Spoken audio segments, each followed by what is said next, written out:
Hey, Warpugs. So, the Fat Electrician is about to tell us about Jack Lucas, who is the youngest person ever to win the Medal of Honor at 17. Now, I don't know that this is most definitely World War II time frame. I don't know about Jack Lucas, so I get to learn about another American hero, which is awesome to me.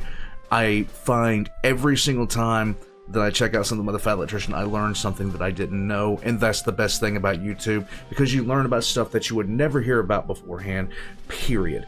Guys, what do I want to say about the Fat Electrician's channel? If you have not subscribed to it yet, you owe it to yourself to do so, okay? You massively owe it to yourself to do so. Also, I found out that the grapevine that Laser Pig, with his partnership with Gamer Subs, is only 500 sales away from getting his own cup, and maybe his own flavor. He wants to make some sort of sweaty tasting pepperoni pizza New York infused thing called the Taste of the Pig, or something to that effect. I can't remember exactly what was said on his Discord, but yeah, that's gonna be a thing. Warpugs, we're gonna jump right into this. If you've heard of Jack Lucas, well, this is going to be a fun little thing for you, because the Fat Electrician is about to tell you everything that you already knew. If you're like me and you have no idea what you're about to walk into, this is going to be a treat. Subscribe to me, subscribe to the Fat Electrician, put likes on both videos, let's go. I'm gonna be honest with you, I don't know if this is the luckiest man of all time or the unluckiest man of all time, but one thing's for sure, he just might be the toughest. Let's go.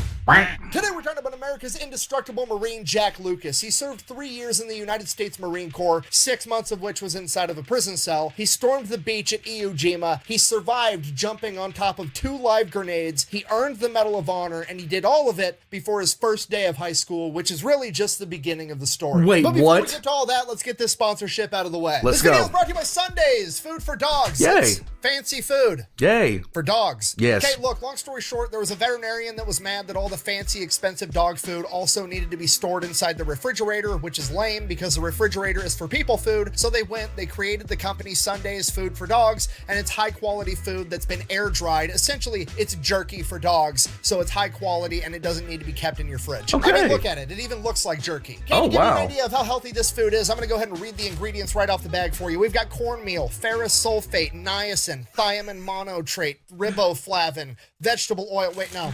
That's the shit I put in my body. The dog food ingredients are as follows. We've got turkey, turkey heart, turkey liver, egg yolk, millet, pumpkin, kale, ground bone, fish oil, salt, parsley. You get the idea. It's really healthy. Which is a good thing because my dog's a pretty picky eater, okay? He likes the finer things in life, like fancy dog food, eating snakes in my backyard, licking his own ass. Okay? He's got a very refined palate. It's super important that I get him good food, but not so important that I'm willing to put it inside of my fridge, and that's where Sundays comes in. And the best part is they deliver it right to your door. So if you want to check That them out, looks I'm gonna have awesome. a link and a discount code down below. Let's get back to the video. So I'm going to talk to the wife about this one, see if she wants to order. If she does, I'm going to put a review up. Let's go. Jacqueline Harold Lucas, born on February 14th, 1928 in Plymouth, North Carolina. It is the same exact story I've told time and time again. These guys all had the same childhood. He grew up during the Great Depression. He really liked boxing. He got in a ton of trouble and got in a lot of fights. When he was 8 years old, his uncle gifted him a Marine Corps dress uniform hat, and he absolutely loved it. He wore the thing to school every day for months, and from that moment on, he always wanted to be a Marine. Fast forward to when he was 11, his dad would pass away from cancer, and Jack, understandably so, didn't take it that well and started getting in even more trouble and more fights. By the time he was 13, his mother, who was still in her mid-30s, was trying to find a new husband, and every time she would bring a guy home, the young 13-year-old Jack, who was a pretty big kid for his age and pretty skilled at boxing, would threaten to beat the shit out of him. I'm 10 years old, but I'll beat your ass. That, combined with all the other trouble and fights that he was already getting into, his mother had no choice but to send him off to military school. It is there at the Edwards Military Institute that Jack and all the other cadets would gather around the radio to hear the news broadcasts that the Japanese had attacked Pearl Harbor. Jack described this moment as the end of his childhood, and from this moment on, it became his sole ambition in life to go fight the Japanese to avenge Pearl Harbor. The only problem is he's 13 and you gotta be 17 to join the United States Marine Corps, so he did the only thing he could do. He finished out classes, graduated the 8th grade, and went back home for summer. He gets home, mom doesn't just have a new boyfriend, mom has a new husband. Oh. It is a used car salesman and alcoholic by the name of Radford Jones, and it is very clear to the young Jack Lucas that this man has married his mother for the insurance money that they got from his father passing, and he is already doing his damnedest to burn his way through it. So obviously Jack is not a big fan of this guy and threatens to beat the shit out of him multiple times, which is actually a threat that carries some weight because now at 14 he is 5'8", 180 pounds and pretty good at boxing. That's a so big obviously boy. The home life situation is pretty tense. The one redeeming quality of Radford Jones is that he had 2 sons that he brought into the marriage, so Jack now had 2 stepbrothers. And over the course of that summer he truly came to think of them as his brothers, and then the oldest brother Billy would go off and join the Navy. By this point in time, summer's coming to an end. He's getting ready to go back to military school and he dreads the idea. He doesn't want to go to military school. He wants to go to the military. He wants to be a Marine and he wants to fight the Japanese to avenge Pearl Harbor. So he decides that's exactly what he's going to do. He goes to the Marine Corps recruiter, lies, says he's 17 years old, gets the parental permission slip to take back home to have his mom sign it. Mom obviously refuses to sign it. He needs to go back to school, not go fight in World War II. So Jack promises his mom, hey, give me your blessing to go do this, and I promise you as soon as I get back, I'll finish school. At which point his mom is like, okay, fine, you have my blessing, but I'm not.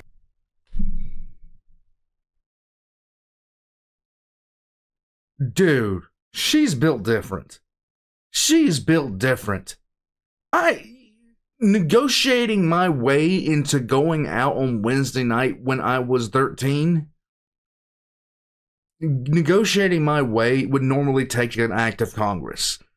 You know, it would normally take an act of Congress and at least the presence of 5 responsible people. This guy is going to war. I'm gonna lie for you, this permission slip says you need to be 17 years old and you're 14. If you wait till you're 17, I will sign and give you my blessing to go off to war. No, what are you waiting for? Do it! Yes, you can! For Jack, this wasn't good enough, so he forges her signature right in front of her and then tells stepdad Radford Jones to hop in the car and give him a ride to the recruiter's office. They get there, Jack goes in, hands over the parental consent form to the Marine Corps recruiter, and the Marine Corps recruiter's like, great, where's your birth certificate? And Jack is like, what? And the Marine Corps recruiter is like, yeah, we need your birth certificate too. Okay, important context here. There was a ton of people that lied about their age and got into the military way before they should have in the Army and the Navy, but for some reason the Marine Corps during World War II demanded birth certificates and verified your age to a degree that most other branches simply didn't. I've read multiple accounts of this, and I have even personally been told by a World War II Marine that was at Mount Suribachi when they raised the flag at Iwo Jima that if you wanted to be a Marine, you had to be 17. He said, what can I do for you, young man? I said, I want to sign up. He said, how old are you? I said, 16. He says, I can't take you. You got to be 17. He said, when you get to be 17, come back and see me and we can do business. So he could just walk right next door and try to join the Army or the Navy and probably get away with it, but he's always wanted to be a Marine since he was 8 years old. So he walks back out to the car, Radford's still sitting in it, head hanging low. He's absolutely devastated, at which point Radford Jones, fucking stepdad of the year, is like, what? I thought I got rid of you. Why are you back?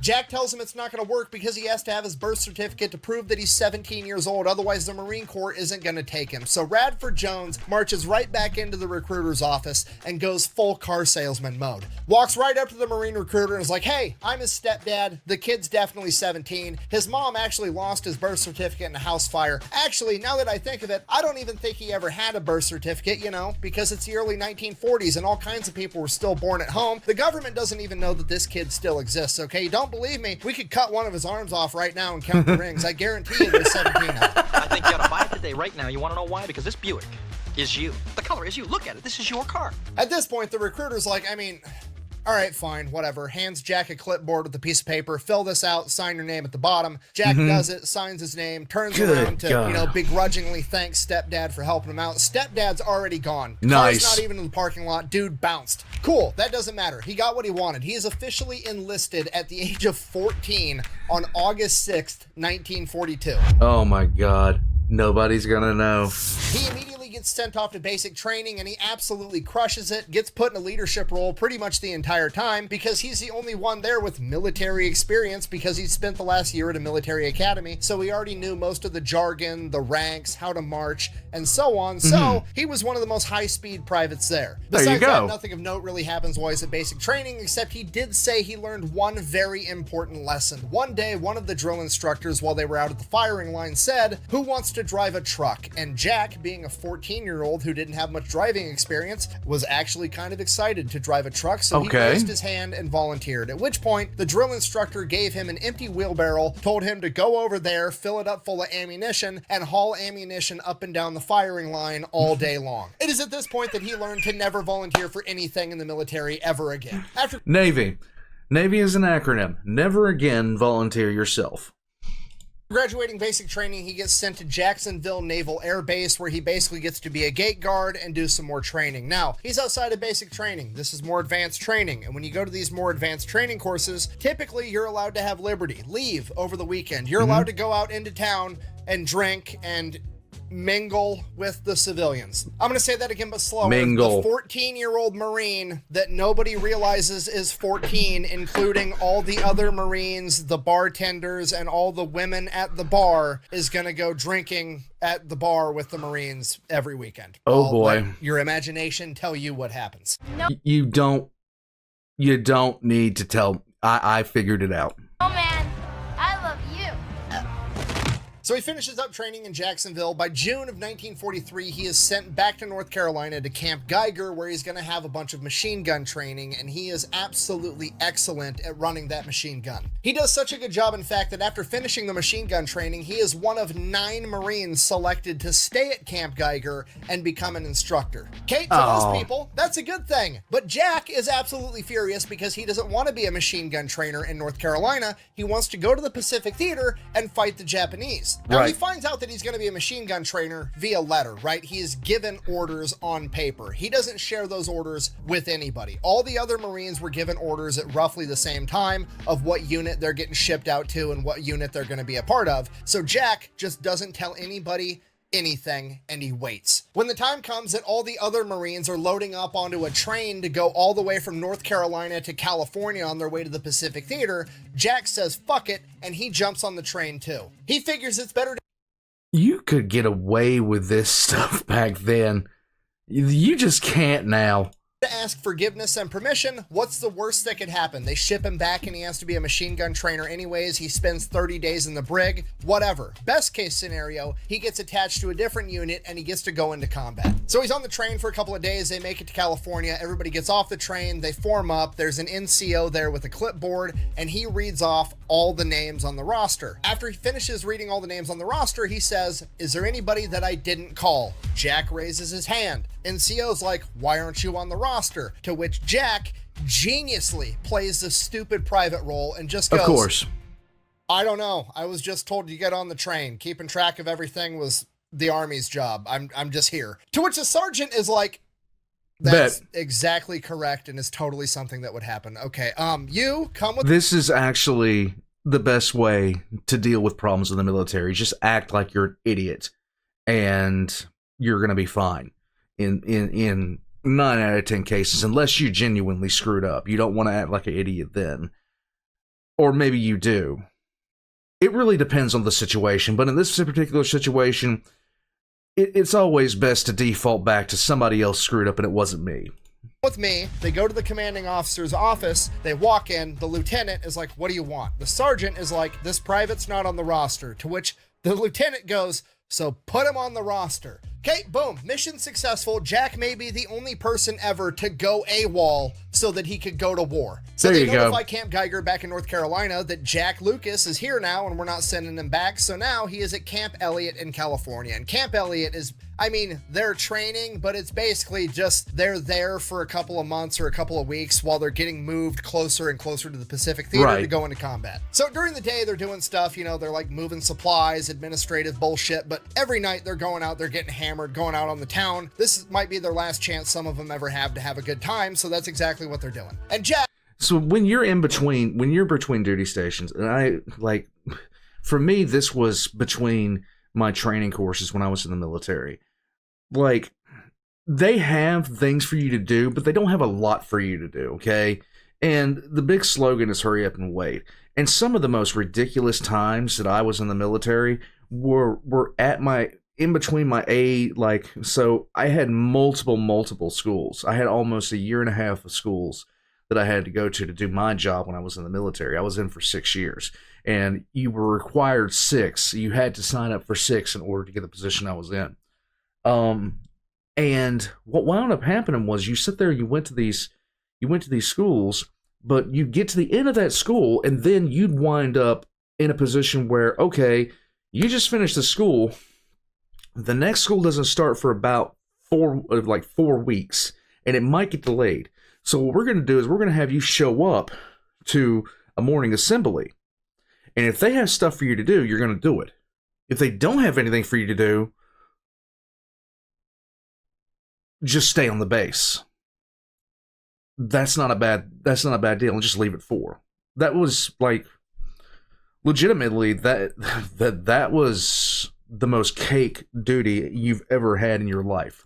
You gotta remember, he's still 14. He's feeling kind of self-conscious. He's got a bunch of other 17, 18, 19, 20-plus-year-old Marines talking and bragging about all the women they're sleeping with and how much they're drinking and all the crazy stuff they've done. So, in a desperate attempt to look cool, he reaches into his bag and he pulls out his 38 caliber revolver, actually his mom's 38 caliber revolver that he took with him, and he's just sitting on his bunk twirling it on his finger. It was fucking loaded, and he fires off a round through a couple of tents. Luckily, nobody was hurt, but Jack is like, all right, well, time to mail that back home. So he mails that back home to his mom. Shut up, what the fuck are you doing, man? Where did you get that shit? What's going on? So, be cool with a gun. Mission failed completely. What else can we do to look cool? I know. What does any military service member, regardless of branch, do immediately upon graduating training?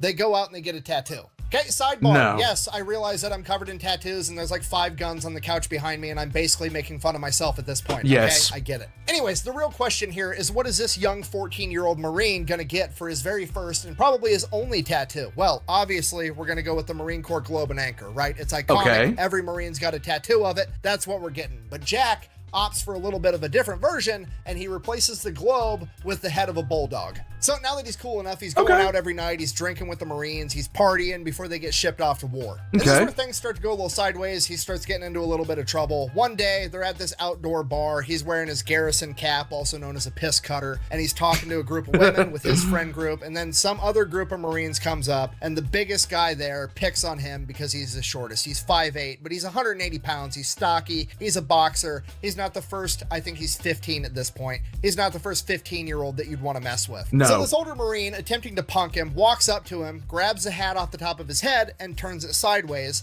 and says, "Hey, you look like Napoleon." At which point, Jack immediately knocks this dude out cold. So he gets into a little bit of trouble for that. Then the weekend comes around, a little bit of trouble. And one of the Marines has a brilliant idea. Hey, we're in California. We should go to Tijuana. So now the 15... You should never go to Tijuana. Ever. No circumstance known to God or man should you ever wind up in Tijuana. There is no such thing as a good story that comes out of Tijuana. There's usually only regrets. 15-year-old Marine is going to party with all the other Marines in Tijuana, which once again, I'm just going to have to let you imagine how that goes. Well, we caught the infamous Vogel. Get your head. Wait for me, Nicola. Wait for me on the outside. We were gonna go to Hawaii. And this is pretty much the new norm until November of 1943, when the entire unit gets sent out to Hawaii. And while they're there, there's not much time to goof off. Things are moving quick. His unit finds out that they are going to be invading this island called Tarawa, and apparently it's going to be a big deal. So Jake takes his time to write potentially his final letters home, sends those off, and then helps keep getting ready to go off to war. The day finally comes. They're going to load up on the boats and get ready to take off. Jack is pumped. He's finally getting to go off to war. This is exactly what he's been wanting for years at this point. So they're forming up by the ramp of the boat. They got a guy there with the roster. As soon as he calls your name, you say here, and then you go and you get on the boat. Okay. Right. They called Jack Lucas and they say fall out to the Colonel so-and-so's office. Oh shit. Yeah, At that's this a point, problem. Jack's shitting bricks. He has no idea what's going on. He goes into the Colonel's office. The Colonel sits him down and is like, look, son, you know we screen the mail when you send it out of the base, right? To make sure you're not telling anybody anything they're not supposed to know. And Jack's like, I didn't know that. And then it dawns on him.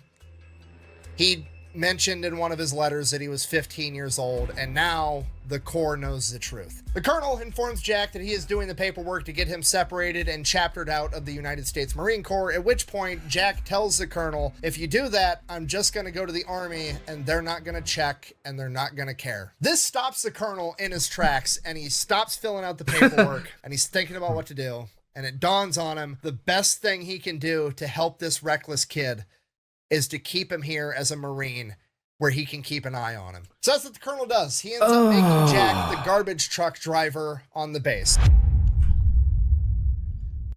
Oh, dude.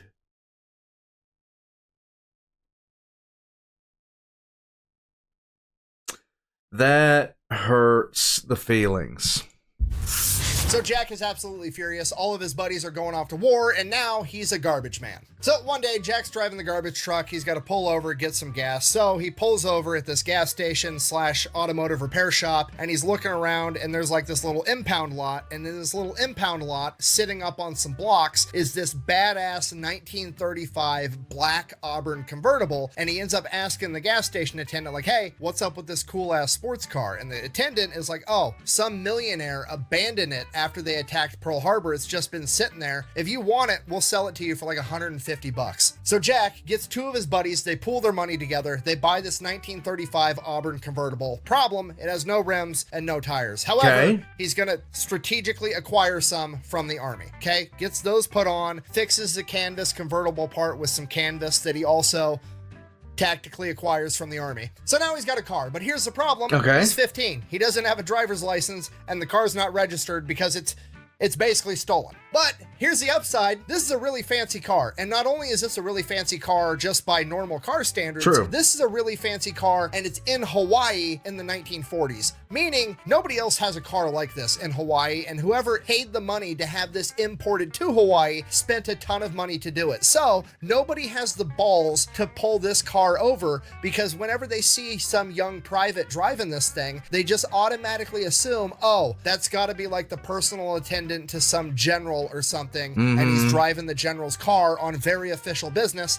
I'm not gonna fuck with him. So now Jack and his two buddies, a couple of Marines, have a car that they're never gonna get pulled over in, cruising around Hawaii. It is at this point that things start to go sideways. Jack is not handling the fact that all of his buddies went off to war without him very well, and every time he gets liberty, he goes out, he gets drunk, and he ends up getting in a fight. He goes on 17 liberties, he gets in 17 fights, he gets arrested 17 times. And on the 18th liberty, he gets in an 18th fight, and this fight is with some 6'3" pretty boy Marine that they're putting on all the posters and the billboards for recruiting. And Jack ends up beating the shit out of this dude and messing up his pretty face, at which point he gets thrown in the brig and he's awaiting trial by a military court for 45 days. They drag him outside and make him break rocks all day long. After 45 days of that, he finally gets his court date, and his official punishment is time served plus 30 days of bread and water. Bread and water is a Navy punishment that's been around pretty much since the inception of the country, and they didn't get rid of it until 2019. What it originally was back in the day was basically solitary confinement, except for your meals, you get 2 slices of bread and 1 glass of water. And then in 1909, they decided that 30 days, which was the maximum sentence, was too much, and they reduced it down to a maximum of 7 days on bread and water that was allowed. Now, this is the 1940s. That's later than 1909. How on earth did Jack just get sentenced?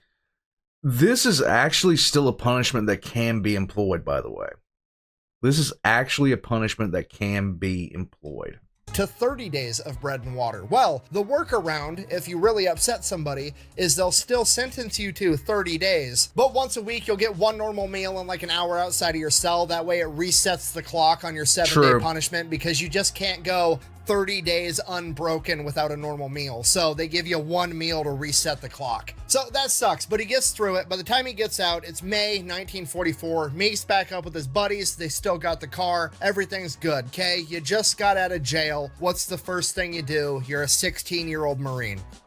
Obviously, we're going to go steal a bunch of booze and get hammered. There you go. You stupid son of a bitch. So Jack and his buddies decide they're going to get 15 jerry cans, and they're going to sneak into the harbor at night onto a naval vessel and fill them with all the booze from the naval vessel's reserves. Nice. Okay, it goes great. They get away with it. They get 15 jerry cans full of beer and they bring it back to the company and everybody starts drinking. They have a great time. After a couple hours, all the booze is gone. Jack and his two buddies, it's okay, we'll go get more. They grab the empty jerry cans, they throw them in the car, they hop in the car, they drive back to the same exact ship. They literally return to the scene of the crime and they end up crashing the car along the way. Good job. The other two buddies, they bail out, but Jack was sitting in the middle seat, so he didn't have time to jump out. He ends up getting tackled by the MPs and they got him. Jack, being the homie that he is, refuses to rat on anyone, gets 45 days of breaking rocks awaiting his court date, has his court date, gets sentenced, 30 days, bread and water again. I could honestly eat it for every meal. Or just eat it all the time without even stopping. Bread makes you fat. Bread makes you fat? So he does his time, he gets out, and when he gets out, something's different. There's hundreds of ships now, okay? There's a ton of Navy dudes, way more Marines. All the ships are sending Higgin boats ashore to let all their guys go on leave, get supplies, and so on. And he figures there's hundreds of ships out there. One of them has to have my cousin, Sam Lucas, on it, right? So he decides that he's gonna hop in one of these Higgins boats and ride out to one of the ships and start asking around, see if he can maybe figure out where his cousin's at. Right. So that's what he does. He just hops onto one of these Higgins boats, gets ferried out to a naval vessel. Nobody's really asking questions or verifying anything. They're going back and forth all day long. It's really not that big of a deal. So he gets onto this U.S. naval ship. It's the USS Duel. He gets up, starts asking around like, hey, does anybody know my cousin? His name's Sam Lucas. And holy shit, the very first ship out of a couple hundred is the same exact ship that his cousin's on. Not only that, Dude, wait, no. Like, that is just, the probability of that is astronomical. The absolute probability of that is completely astronomical. My God. his cousin is on board right now and he's in the infirmary because he's getting stitches because somebody smashed him in the face with a beer bottle in a bar fight. Apparently it runs in the family. There you so go. he goes, he meets up with his cousin, they're having a little reunion, they're hanging out, and the time comes, he should probably, hop back on a Higgins boat and make his way back to the base. He's on leave, but obviously he can't sleep on the ship. He doesn't have a bed here, at which point his cousin Sammy is like, hey, most of us are just sleeping on the deck of the ship anyways, partying. Nobody wants to be down in the dungeon where the cots are. It's so nice outside. We're just sleeping out in the open. You could sleep here too. And he's like, okay, perfect. So he just stays the night there. Then while they're hanging out that night, Sam explains to him that they're gearing up for some big, huge island invasion, a massive battle that all these ships are going to be going to. At which point Jack is like, fuck it, I'm staying here. I'm going to stow away on the ship. Nobody's going to notice because there's hundreds of dudes just sleeping on the deck of every ship, and I blend right in. I have a Marine uniform. I look like everybody else. Nobody's going to know that I'm here. I'm just going to stay here and end up going to battle so I can finally fight the Japanese. Yet again, going AWOL so that he can go to war. He just starts living on the ship. And this goes on. Again, I don't know if you could do this, anything approaching this these days. Not even close. On for 29 days. On day 29, his cousin Sam is like, okay, are you sure that you want to do this, dude? Because on day 30, you legit, it's no longer like you were AWOL, you weren't where you're supposed to be in the military. You become a legitimate fugitive, and they're going to send your picture to every sheriff's department in the country. Hearing this, it dawns on Jack like, oh shit, I really don't want my mom and my family and all my friends seeing me on wanted posters being a fugitive from the law. I better go turn myself in. So he goes to the captain of the ship, explains everything that happened, and the captain is like, bro, this is going to be so much paperwork. Why did you do this on my ship? And the real problem is this is like a day or two before all the ships are supposed to leave to head off to Iwo Jima. So when the captain runs it up his chain of command, talks to his boss, some colonel, and is like, hey, I've got this stowaway that wanted to go and fight the Japanese. The colonel's like, I don't care what you do with them. Just figure out where to put him. At which point, Jack chimes into the conversation and is like, actually, can I be stationed with the Marines right here on this ship? My cousin's here. It'd be great. At which point, the colonel's like, fucking sure, I don't care. Get out of my office. So at this point, the commander of the ship is like, okay, well, I guess you're with me. I'll get the paperwork squared away and we're setting sail tomorrow. So I guess fucking find a bunk. So now that original colonel that was the one that decided that Jack was going to stay in Hawaii so that he could keep an eye on him is kind of put in a very difficult situation because in order to stop this transfer, he has to admit that Jack is underaged and that he knew about it, which is going to get him in trouble. Right. And that's assuming that he ever even found out about this in the first place before they set sail, which he probably didn't. Regardless, Jack is now headed off to storm the beach at Iwo Jima at the age of 17. Jesus. If you don't know, Iwo Jima is one of the bloodiest battles in American history. The island itself is extremely strategically important because A, America needs it to build airfields to be able to bomb mainland Japan, and B, they can't allow Japan to have it because they'll set up radio arrays that are going to be able to give them a 2-hour warning whenever America does try to bomb if they don't have this island. Right. This island is only 8 square miles, and the Japanese have built underground tunnel networks, pillboxes, and artillery positions all over it. There's over 20,000 Japanese soldiers there that have all been ordered that they are required to kill 10 Americans before they die themselves. The battle takes place in February of 1945, but the Americans have been bombing it and shelling it with naval gunfire since November of 1944. By the time the Marines got there to launch their amphibious landing, many of them described the island as looking like a burnt pork chop with no signs of life anywhere. Despite that, most of the Japanese soldiers survived by hiding in their underground cave networks. So bombing's not going to work. They're going to have to send in the Marines to clear out these caves in close quarters combat. And let me tell you, back in Grandpa's day, they did CQB a little bit different. Yeah.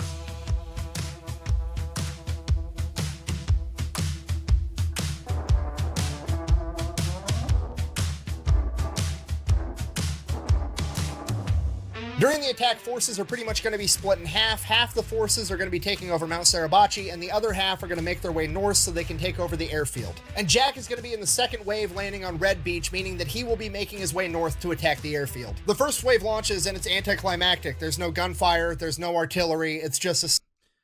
They didn't know what in the world was going on. Iwo Jima, oh my God, that was a horrible, horrible place to be, regardless of what side you were on. Sound of the ocean and the roar of the engine, and some of the Amtraks and Higgins boats start making their way onto the beach and offloading their troops, and thousands of Marines get onto the beach, and that is when the Japanese attack. The Japanese intentionally let the Marines reach the beach before opening fire. That way they could create a bottleneck similar to a traffic jam. Ended up causing Amtraks and Higgins boats to crash into one another, sinking the boats in place. And now the second wave isn't able to launch because they're going to get hung up on all the wreckage of the other Higgins boats and Amtraks. Every square inch of this beach is covered by overlapping fields of machine gun fire and artillery, and the only place the Marines have to take cover is inside the craters created by the bombings from America in the months prior. Initially it's chaos, but eventually the Marines were able to get organized enough to start having crews go out and start moving the wreckage of the Higgins boats and the Amtraks, clearing a way for the second wave to make a landing. And after the 2 longest hours in these guys' lives, they finally launched the second wave. Jack is riding in on the Higgins boat. He said the only thing he could hear was the roar of the engine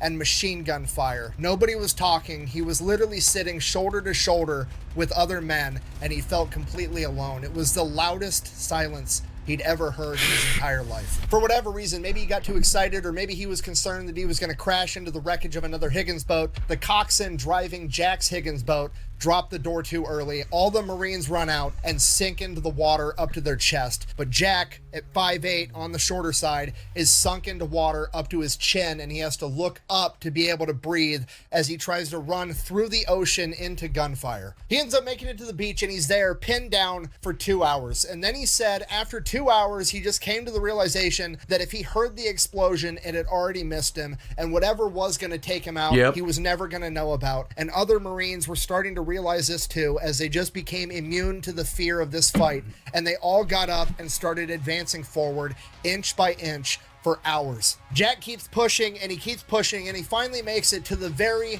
very front of the front line. And as soon as he gets there, he is immediately sent back to the very base of the beach to receive a heavy machine gun with another Marine. Jack's pissed. He finally made it to the front line. He was finally going to get to engage the enemy, which has been his dream for like the past 4 years. But this isn't the time to argue. It's not the time to fight. He just turns back around, runs down the beach to get this gun. It's time to get shit done. Him and the other Marine get down there. They find a heavy machine gun. It's on a 2-wheel cart with... I'm telling you what, people make fun of, people talk about, you know, the older generations and things like that. We didn't have, like, people, like, you know, I call myself a boomer even though I'm nowhere close to a boomer. And people have made fun of boomers. We didn't do this to the generation, the World War II generation, because this is the kind of crap that they did. Nope.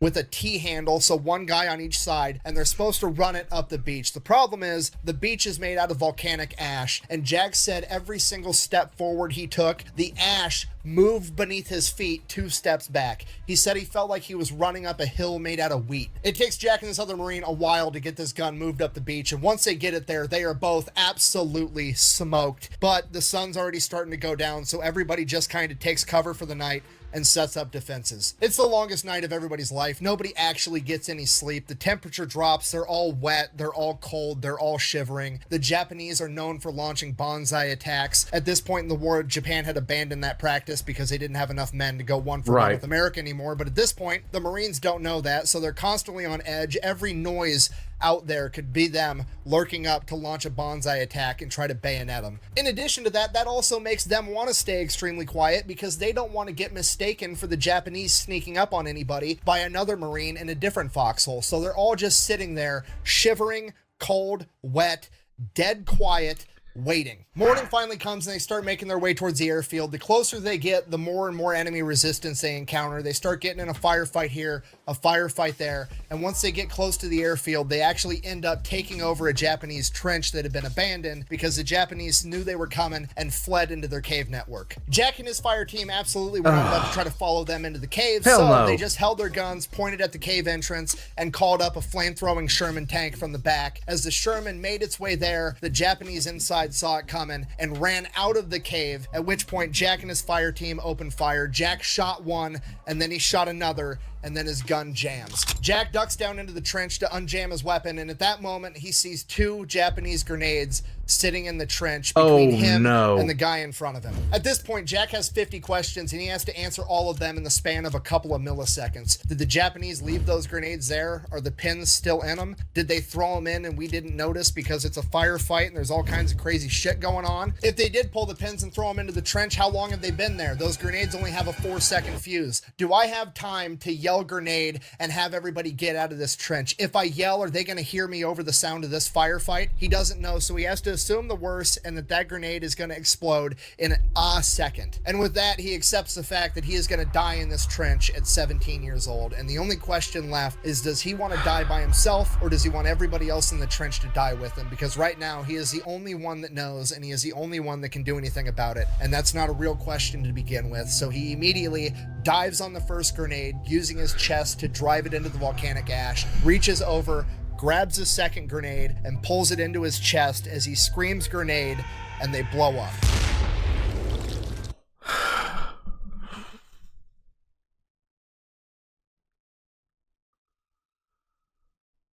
That hits.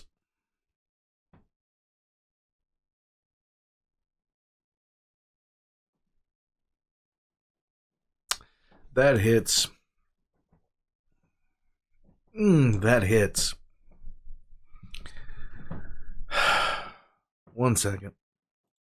Stories like this, they really, really make you think, and it's really with stories like this that you really come to understand what you will do for some people that you barely know. There's a story of a guy who attended the University of South Carolina. He won the Medal of Honor as well for something very, very similar. He threw himself on top of a grenade to essentially save the guy that was next to him's life. I needed a few minutes after that one. Hundreds of pieces of shrapnel are launched into his body as the force of the explosion flips him like a 180-pound pancake. He lands flat on his back. He feels like he's underwater. He can't move. Everything's numb and tingly. He hears a very loud, high-pitched ringing with the faint noise of a gunfight that's right next to him unfolding. After a few seconds, he feels the 2 Marines behind him step over what they presume to be his dead corpse as they continue to advance towards the enemy, and suddenly Jack is alone. Unable to move, the only thing he can do is focus on spitting out and swallowing the blood currently running down his throat so that he doesn't drown. He's not sure how long he was alone, but he remembers being alone long enough to start praying to God to not let him bleed out. And then more Marines hop in the trench, a whole fire team, and with them is a Navy corpsman, a medic, Doc. And what this corpsman sees is a 180-pound Marine covered from head to toe in blood. His clothes are completely shredded. His arm is mangled. He has one eye hanging outside of his skull by the optic nerve, and he is holding a grenade in his other hand. Apparently that one was a dud, and Jack had no idea that he was still holding on to it. The corpsman, not knowing the status of this grenade, acts fast. He grabs a grenade out of Jack's hand and throws it into the adjacent ditch that he presumes is empty, and then 2 Japanese soldiers pop out and attack. The corpsman ends up killing both of them, and then he immediately goes to work on Jack. He does... That's docs for you. Okay, yep.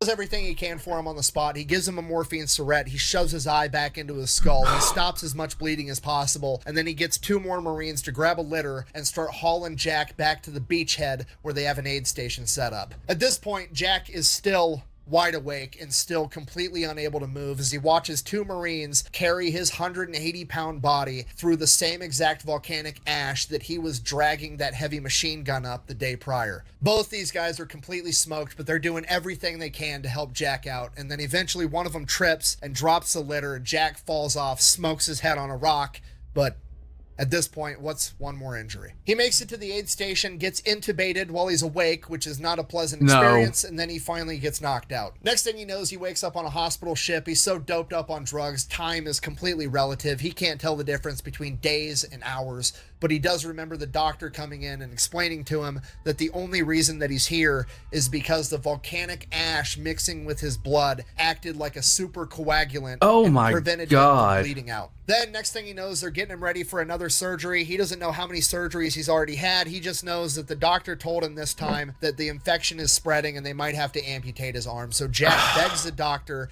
to try to save his arm and do everything he can, and the doctor reluctantly agrees. Jack wakes up from the surgery, his arm's in a cast, and the doctor comes in and is like, okay, here's the deal. As a last Hail Mary to try to save your arm, we've taken some maggots and put the maggots in your infected wounds, and the maggots are ideally going to eat away all the infection and be able to save your arm. Okay.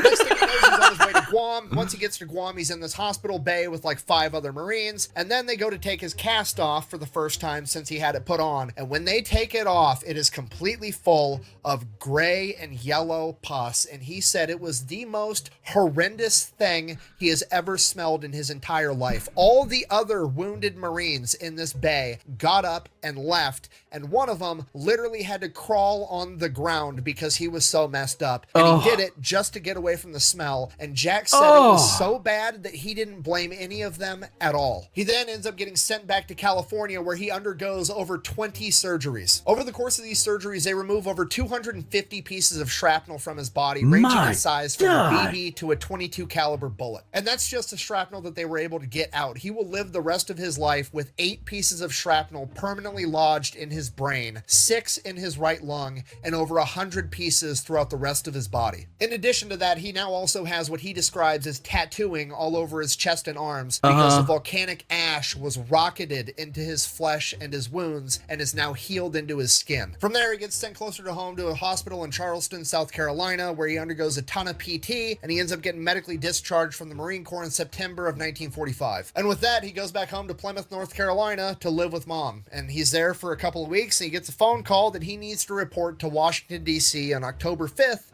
1945. So he shows up to DC. He's informed that they're having a huge ceremony where President Truman is going to give him and 14 other people the Medal of Honor. So he's waiting in line with all the other Medal of Honor recipients during this big ceremony. It's his turn. He goes up. President Truman puts the Medal of Honor around his neck, goes to shake his hand. When he goes to shake his hand, he grabs his hand, and then he grabs his shoulder, and it's the shoulder of his bad arm. And President Truman doesn't know this, but he is firmly grabbing his shoulder and digging his thumb directly into one of the still very fresh, very open wounds inside of his arm. And Jack is doing everything he can to keep his face straight for the camera, but inside, he's just dying. Yeah, no kidding. At this point, President Truman, with his thumb still inside Jack's wound, goes, "Son, I would rather have this medal than be the President of the United States." At which point, Jack is like, I'll trade you. With that, Truman kind of chuckles and sends him on his way, and now Jack is basically a celebrity. He is the youngest person of World War II to earn the Medal of Honor. He is the youngest Marine of all time to earn the Medal of Honor. Right. And everybody knows his name. He's in all the newspapers. He's going to all these parties, all these events. He's going on war bond drives. He is having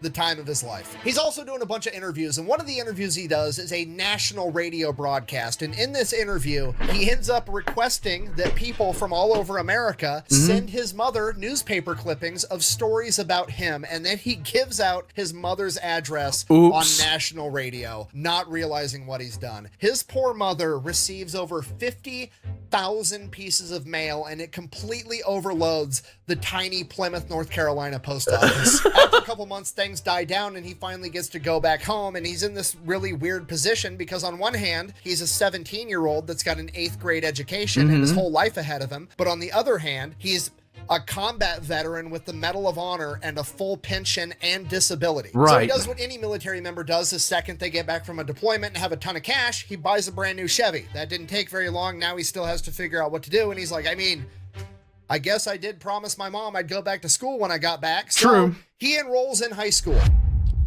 Not service related. Okay, just so we're all on the same page, Jack is rolling up to his first day of his freshman year of high school in a brand new Chevy with 3 years in the Marine Corps under his belt, a 6-month prison sentence under his belt, a Medal of Honor, both conventional and unconventional tattoos. Okay, guess who he's taking to prom? Probably whoever he wants. Anybody. But I guess that's also assuming that he wants to go to prom because it probably doesn't sound very fun after you've been partying in Tijuana with the Marines. And right out of the gate, he realizes something is horribly wrong. How are you ever going to, like, can you imagine the school bully coming out of middle school going in to high school and thinking you're gonna be running that stuff, and this guy is there? Like, can you imagine that? Your first, like, 9th grade year, you roll up as Mr. Billy Badass, and in there is a Medal of Honor winner who has beaten the crap out of God knows how many people and took a grenade to the chest. I don't think that you're going to be talking any smack. It's not happening. First day of school, very first class, everybody sits down, gets quiet, the teacher's talking. He's looking around like, okay, nobody else is hearing this. It's clearly just me, because all Jack hears is Yep. Yeah, you gotta remember, he was in a firefight with an M1 Garand shooting 30-06 rounds with no hearing protection, okay? This 17-year-old doesn't have tinnitus, he's got 11-itis. So he immediately takes some time off school, goes out, goes to the VA, gets fitted for hearing aids. I can only imagine the VA was still skeptical, you know, right. like, are you sure this was service related? After he gets the hearing aids, he does great in high school, goes on, graduates, then he decides he's going to go to college. Again, I would pay money to read this guy's college application. Right. To be a fly on the wall when they were reviewing the college applications. He goes on, graduates college with a business degree, then he goes to work for the VA. 1954, he ends up getting married. His new bride has 2 sons from a previous marriage that he treats as his own, and then she gives him another son. Yay. From that point on, he's just kind of living life, you know, 9-to-5 job, white picket fence, couple of kids, a wife, you know, the whole shtick. And then one day he wakes up and he's 40 years old and he's like,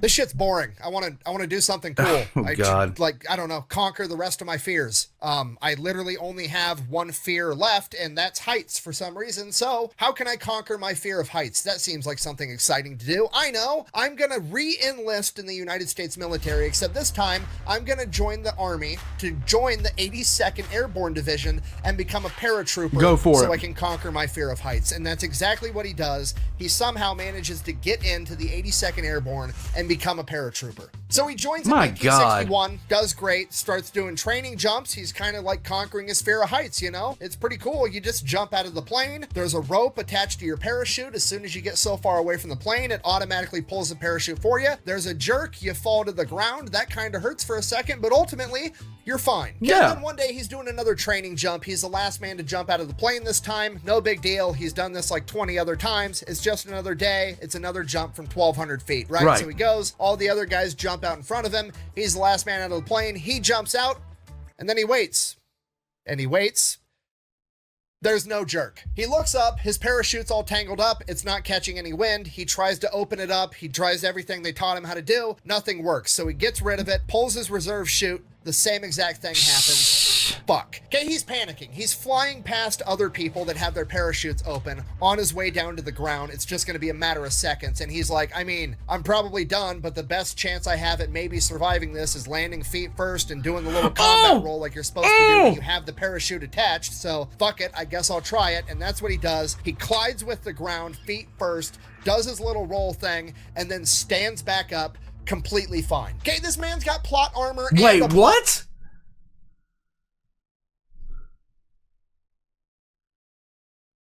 This dude just did the Master Chief landing. Are you kidding me?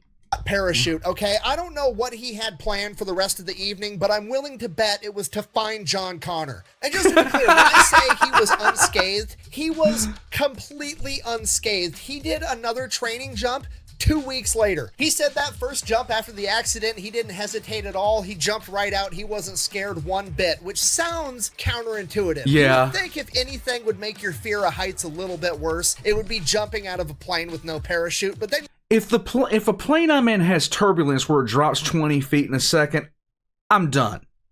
Okay, I'm done. This guy fell out of a freaking plane and did a combat roll when he landed. you think about it and you're like, well, yeah, no shit, you weren't scared. What's the worst that happens? Your parachute doesn't open and then you're the main character and you're completely fucking fine? Why would you possibly be scared of heights anymore? He goes on to complete 45 jumps between 1961 and 1965. He got out in 1965 when he found out that the United States Army was not going to allow him to deploy to Vietnam because he was a Medal of Honor recipient. So he's like, well, this is lame. I've conquered my fear of heights. Deuces, I'm out. There you go. Oh, crap. After leaving the military, he opens up a butcher shop. Remember, he's a business major. That's what he went to college for. So he runs it really, really well. And over the course of the next decade, he grows that business. He opens up multiple butcher shops, multiple storefronts. He ends up owning a ranch where they actually raise the cattle that he slaughters in his butcher shops and sells at his stores. Nice. During the same period of time that he's growing the business, he unfortunately ends up getting a divorce from his first wife, and then he ends up getting another wife by the name of Erlene. They end up having 2 more kids, and she brings several kids from a previous marriage as well. I'm just gonna level with you. Jack is doing pretty well financially at this point in his life, okay? He's rich. He's like living in a 15-bedroom mansion with multiple sports cars and a pet chimpanzee that wears a dress. Rich. What? No, I'm not exaggerating. That's all true. Then What? one day he gets a call from the IRS and is like, hey, why haven't you paid taxes in like 2 years? And he's like, what are you talking about? So then he calls up the accountant, and the accountant looks into it, and his wife, who does the bookkeeping, has apparently elected to just not pay the taxes. Not only has she not been paying the taxes, she's also been taking money out of the business that Jack didn't know about. No,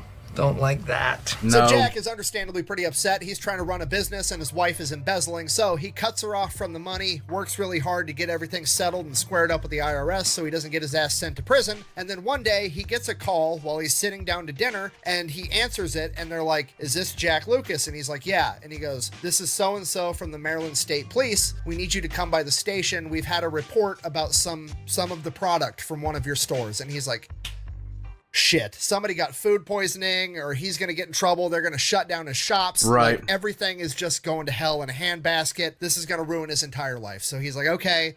He goes out, goes to meet up with the Maryland State Police. So he shows up to the police department. The state police are like, okay, here's the deal. Nothing's wrong with your store or your product or anything. That was all a cover up. We just needed to get you here to talk to you, and we couldn't let anybody else know why you were coming. Okay. At first, Jack is relieved, and then the cops tell him, the real reason we called you here is because we've been informed that your wife is going to try to murder you. Erlene, Jack's wife, apparently approached one of the butcher shop employees and asked for his help to kill Jack. Right. He apparently... Look, you've got some went along with it, and then immediately went to the police, and now the police are setting up a sting operation to catch his wife. And now the Maryland State Police need to get Jack on board with this sting operation because they're planning to murder him tomorrow. So the current murder plot is that the butcher shop employee and a guy named Jerry, who is Jack's stepdaughter's husband, are gonna sedate him at one of the butcher shops after work. Then while he's unconscious, they're gonna load him into his car, drive him out to his cattle ranch where he has a little cabin, and then they're gonna meet up with Erlene. She's gonna have the getaway vehicle and the gun. Now, in addition to that, the cops wanted to make sure they had somebody with a gun in the room at all times in case things went sideways. So they had the butcher shop employee go to Erlene and Jerry Jerry and was like, hey, I actually know a hitman. And they're like, oh my God, see if he'll help us. And he's like, good news, my hitman buddy said that he would help us. That's the undercover cop. So now there's an undercover cop that they think is a hitman that's just like consulting for them, that's helping them with this operation as well. So the next day rolls around, sure enough, Jerry calls up Jack and is like, hey, me and some of the butcher shop guys and another one of my buddies are all gonna have some beers after work. You should come by. To which Jack is like, absolutely, I'll be there. Jack shows up. Jerry conveniently already has a beer open for him, hands it to him. Right. Jack pretends to take a drink out of it because he knows that there's sedatives in that beer, and then he's like, I gotta go take a piss. He goes over to the bathroom, dumps a sedative beer in the sink, throws away the bottle. He's already stashed another beer bottle in that bathroom. He pulls that out, opens it, goes out, sits at the table, starts drinking with the rest of the guys. As he starts drinking more and more, he kind of starts to act, you know, more and more sedated. He starts kind of like, you know, nodding his head and pretending like he's fallen asleep. He's really selling it, okay? He should have been an actor. And he ends up just, you know, passing out altogether, and he lets these three dudes load him up in his own car. So they're all headed out to the ranch to kill him. The hitman, the undercover cop, decides that he's going to light up a cigarette and have a smoke during the drive, at which point Jerry is like, hey, put out the cigarette. Jack doesn't like people smoking in his fancy car. At which point Jack is pretending to be unconscious, but he's actually fighting for his life to not laugh because, like, motherfucker, you're murdering me right now and you're worried about somebody smoking in my car. Like, I don't know. It was just funny. That is legitimately the dumbest thing To him, so like his belly kind of starts to jiggle a little from laughing, and the undercover cop like smacks his belly secretly to get him to stop, but then he like, you know, oh, this guy's not gonna care for long, ha ha ha. But really he was just smacking him to get him to quit laughing. I mean, let's face it, at this point Jack's got plot armor, he knows he's gonna be fine, who cares? So they get to the ranch, they get Jack unloaded and into the cabin, at which point Erlene's not there with the gun, and everybody's kind of like, well, what the fuck? And Jerry's like, oh, I actually talked with her, she's down the street at the gas station, we're gonna go get her. Okay, me and hitman undercover cop guy are gonna hop in the car, we're gonna go pick her up. Butcher shop employee, you stay here, make sure he stays unconscious. Okay, good. They go to get Erlene. They swing by the gas station. Erlene follows them in her car back to the ranch, at which point they arrive and cops are already there ready to stop the whole scenario. The undercover cop in the car with Jerry pulls his gun out, points it at him, says something cool like, ha, gotcha, you son of a bitch. And then the whole crime is over. Erlene had brought a gun, and that was enough evidence to be able to convict her to guarantee that she was actually going to go through with this murder. And here's the kicker. Jack owned a lot of guns. He had a lot of money. He was a veteran. He liked guns. Yeah. Of all the guns he had, she elected to grab his 38 caliber pistol, his mother's 38 caliber pistol, the same one that he had in the Marine Corps twirling around his finger in the tent that he had accidentally shot off. His most sentimental weapon, and she was going to shoot him in the head with it. And despite that, Jack goes to court and testifies on her behalf because he doesn't want the mother of his kids in prison for 20 years, which is what she was facing, and she gets pleaded down to 10 years of probation. Obviously, they still separate. They get a divorce. He ends up moving back to North Carolina, buys a plot of land, sets up a detachable garage, buys a mobile home, and he's just kind of living there. Then him and Erlene's oldest son, Kelly, comes to live with him, and that's what he's got going on. He kind of let everything else in his life go. He's living in this mobile home, and everything just kind of is what it is. Then, before Jack can even get the city to run a water line out to his new mobile home, the neighbor ends up lighting his mobile home on fire with him in it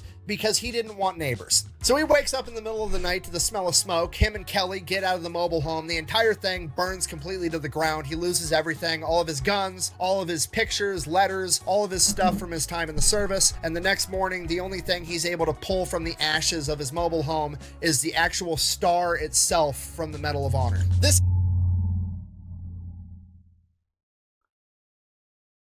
Wow.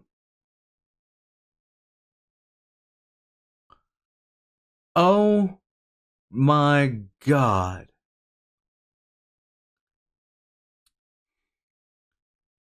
That is, oh my God.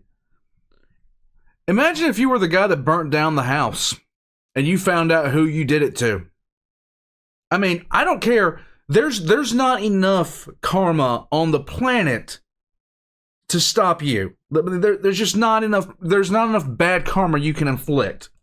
ends up making it into the papers, you know, war hero almost assassinated by his wife. has his house burnt down. Now he basically has nothing. At this point, one of his buddies from Maryland hits him up and is like, hey, I got this new property. I'm building a farmhouse out in the country. Why don't you just, come help me with it if you don't got anything else going on? So he's like, okay, fuck it, sure. I mean, I don't have anything else to do. So he goes back to Maryland, and he's basically camping at night and then working on this farmhouse during the day, him and his son Kelly. They're there for 2 weeks, and then the cops show up and arrest him because this property has a bunch of marijuana growing on it. Oh and my they think God. That he's a marijuana farmer. Again, this makes it into the papers. War hero, Medal of Honor recipient, caught growing marijuana. And his name's plastered all over the papers, and then it finally ends up getting dismissed in court because they realize, oh, he's only been here for 2 weeks, and these are fully matured marijuana plants. There's no way he was doing this intentionally or doing it at all. So he ends up getting let go, and the whole thing kind of goes away. But he's like, the dude just can't catch a break. So he ends up moving back to North Carolina to his property where his burnt down mobile home was, and now he's living inside of the detached garage. And to make things worse, the IRS starts garnishing all the money he gets from being a Medal of Honor recipient and his disability checks, because apparently the situation with Erlene was worse than he had originally thought, and he apparently still owes the IRS money. So they're taking all of his government benefits as well. Once again, the newspapers hear about this, they run with the story. A veterans organization finds out, and they put a ton of pressure on the IRS to fucking knock it off. The dude's a Medal of Honor recipient.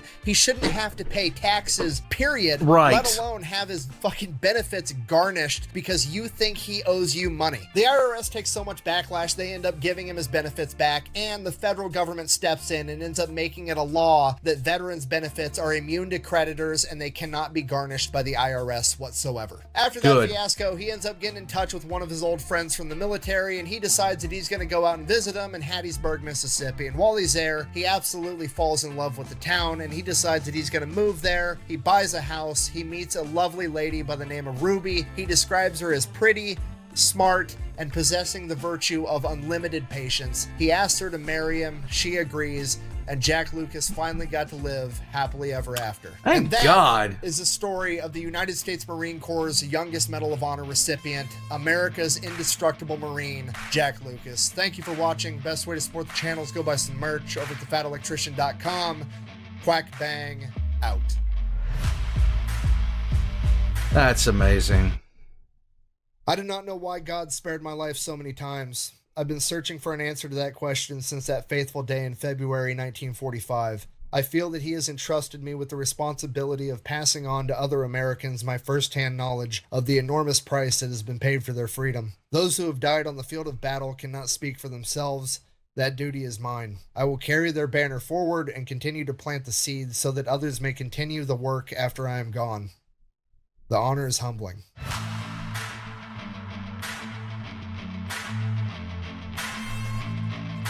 I walked up there and saluted. The president said, I'd rather have this medal than be president of the United States. And I said, sir, I'll swap you. And he just laughed. I don't feel like I'm some big hero or anything like that. The real heroes are the ones who had to give their all, their life. And they are the truest heroes in my book.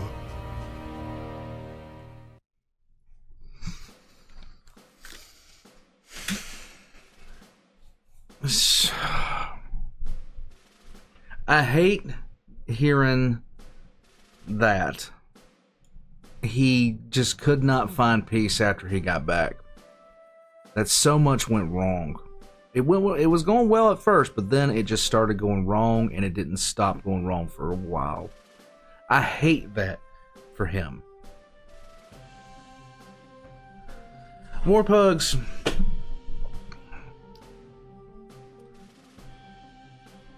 One of the things that my dad told me one time when I was going through a lot, he just told me that he wanted me to have peace. And I'll tell you this, when you're younger, you don't really think about it that much. You don't really consider it that much. But there have been times in my life where that has been all I've ever wanted. Like, that's it. That's all I want. That's all I need in life, is a little bit of peace. I'm glad he found it in the end. To go from the situation in his home life, losing his dad, having winding up in military school, joining the military to get away from the situation at home, really, because that's what it probably boiled down to. He was probably going to beat the crap out of his father-in-law. Well, his stepfather, sorry, not father-in-law. Getting his dream taken away, which it might have been for the best, to be honest with you. Having all those incidents happen before he even was old enough to vote.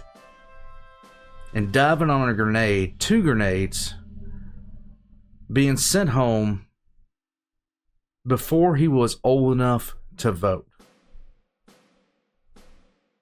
And then to go through all that, to have one marriage bottom out and then have another marriage end with the woman trying to kill him. I'm glad he finally found peace at the end. Because that's all we can really hope for. That's all we can really hope for. Is to have that. War Pugs, I can tell you that for me, that's what I seek out in my life. I want peace. When I was younger, I didn't want peace, I wanted problems. I'm glad he found his. War Pugs, that was Jack Lucas from the Fat Electrician. Another story of someone who went off to war, did something incredible. Because I don't care what you, like, if you don't think that that's amazing, it is. Like, there's no greater sacrifice that you can possibly make than to put yourself in harm's way to protect somebody else. And to hear they left him, didn't even check to see if he was alive, that just tells you how chaotic Iwo Jima was. Iwo Jima was an absolute mess.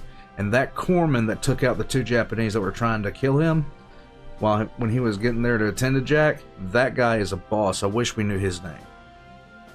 War Pugs, I'm going to head out from here.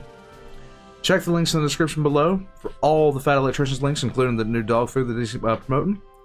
For my links as well, for Patreon, for memberships, merch, all that kind of stuff. I'll catch you guys next time, and I hope you have a good day.